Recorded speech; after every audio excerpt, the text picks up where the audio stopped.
अस्सलामु अलैकुम वरहमतुल्लाहि वबरकातुहू। मोहतरम अमीर फैसल साहिब और उजाला मुगल साहिबा, आपके पेयर डिस्कशन प्रोग्राम में मोहतरमा अतिया साहिबा की दर्दनाक रुदात सुनने का मौका मिला और उन्होंने अहमदियों के साथ होने वाले जुल्मों का जिक्र किया है, जिनको सुनकर इंतहाई दुख हुआ।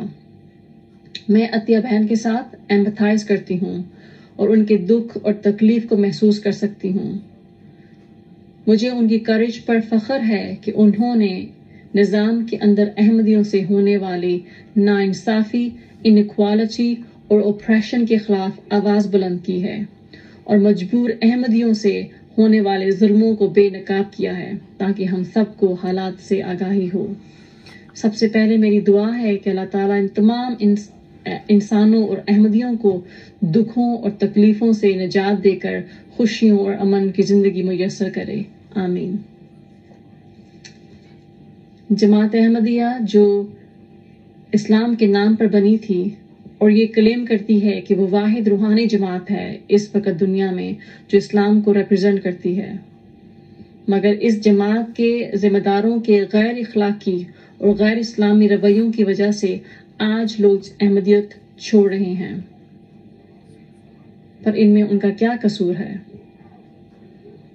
जो निज़ाम बेबस मजबूर अहमदियों को जो सारी ज़िंदगी इस मिशन को कामयाब करने के लिए कुर्बानियाँ देते हैं, जब इनको ज़रूरत पड़े तो जमात इनको लाचार छोड़ दे तो वो बेचारे क्या करें? अगर उनका जमात को छोड़ने का फैसला गलत है तो इसकी ऑनेस्ट और लायबिलिटी भी जमात के ऊपर बनती है और खुदा इनको इसका जिम्मेदार ठहराएगा और उनसे पुछ करेगा। शेम ऑन दिस सिस्टम जो अपने मानने वालों की परेशानी और दुखों से लापरवाह हो। शेम ऑन दिस सिस्टम जिसके पास पैसा और दौलत हो, जिससे वो अपने हर फर्द की जिंदगी को चेंज कर सकते थे। वो ये अश्योर कर सकते थे कि जमात का हर अहमदी घराना गुर्बत और अफलास से पाक हो।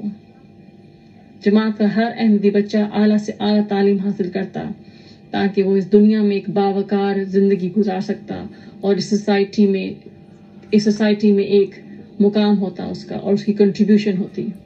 लेकिन बजाय ऐसा करने के ये पैसा वो पनामा ऑफशोर कंपनीज में हाइड करते हैं, अपने ऊपर खर्च करते हैं, एक मुल्क से दूसरे मुल्क पे दौरे करते हैं, पार्लियामेंट हाउस हायर करते हैं ताकि स्पीचेस कर सकें, लाखों जलसों पर खर्च किए जाते हैं।